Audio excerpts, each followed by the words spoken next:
I was thinking about what to talk about when I came up here, but honestly, I just threw out my plans. Because I think sometimes it's best just to speak from the heart about things that can only be spoken about from the heart. Because as Americans, we realize, as communicators, we realize that the death of children in the United States or in any country cannot be a debatable topic, right?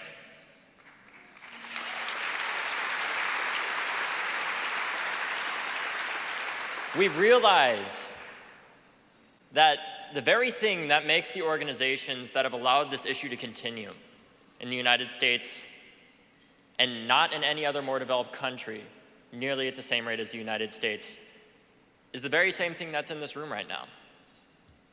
It's messaging. It's communicating. And with that power of communicating comes responsibility. I hope each and every one of you recognizes the power that you have in this room, the power that corporations in the United States have in the room. You can do just as much good as you can bad. And it's up to us whether or not we choose to do that good. Because we can always go with the easy route and side with greed and money and whatever's like the easiest thing to do. But my question to you is what is money worth in a society that is broken? Nothing. What is money worth in a society where we continuously sell more and more guns and allow the death of our children and the death of our future? What good is money on a planet that is underwater? It's not, right? So I think the most important thing that any of you in this room can do is ask yourself, what am I doing to help the future? What am I doing to help the future generations and the children that are in school today so that they don't have to live through the current issues that we are living through today? Because I know very well what it's like to talk to someone that wants to kill you, and I mean that literally.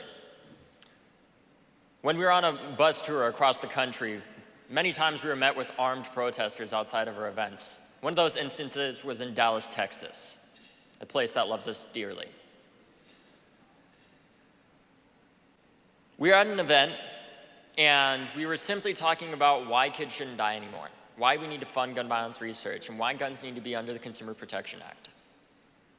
But we had armed protesters outside of our event, shouting our names and yelling racial slurs at the people coming into our event, armed with typically 2 or more guns, the handgun here, an AR-15 here, and fully loaded, ready to shoot us. So I went out and did what any sane person would do. I spoke to them. And at the beginning of this conversation, they ask us, why are you trying to take our guns away? Right? And I asked them 3 questions. Because of my experience in speech and debate and TV production, and unbeknownst to me what is called communications when I was in high school, I had learned how to effectively communicate with many individuals, along with many of my other peers that became part of the March for Our Lives movement. And I asked this individual that said, why are you trying to take our guns away, 3 questions. I said, 1, are you a domestic abuser? He said, no. I said, 2, are you trying to kill yourself? He said, no. And then I said, lastly, are you a terrorist? And he said, no. I said, I'm not trying to take your guns away. And if I was, it'd be through due process with a court order and a 72-hour waiting period. So that individuals like the person in my school who made dozens of threats to the school and had law enforcement called on them multiple times can be disarmed before anything horrible like the instance at my school occurs.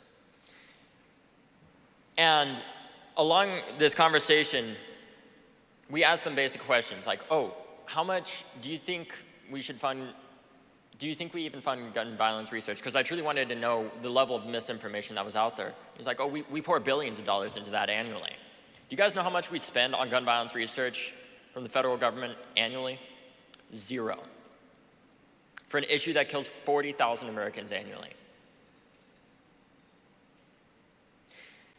And following that conversation and explaining to them how we don't want to take their guns away and how we simply don't want kids to die anymore, because no child in any zip code in the United States, no matter the color of their skin, no matter their religion, no matter their ethnicity, no matter their sexual orientation, or any other defining characteristic, should live at risk of preventable gun violence. And an hour later, after we ended that conversation, they ended up crying and hugging us. Because we combated their hate with love. And that's what I ask you to do. When you guys have interns that come into your office and you think, oh, these young people are too naive to know what they're talking about, yeah, that might be true sometimes. But they want to learn.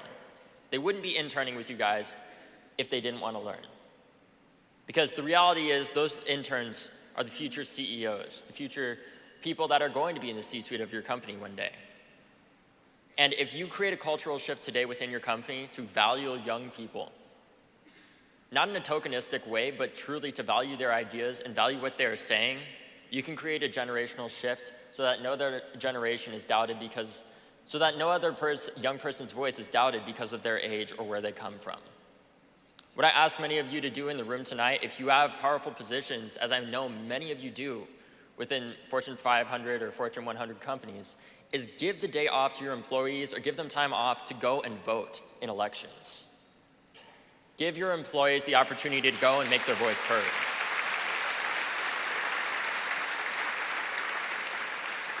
And lastly, I ask each and every one of you to recognize the power that corporate America has. And ask yourself, what can we as corporate America be doing to help the communities that we work in and the communities that we help across the community, and how can we reevaluate ourselves to make a better, brighter, and safer future for every child and every American and every human being that lives in the United States, no matter their zip code. Thank you guys so much. Communicator of the Year, David Hogg and the co-founders of March for Our Lives.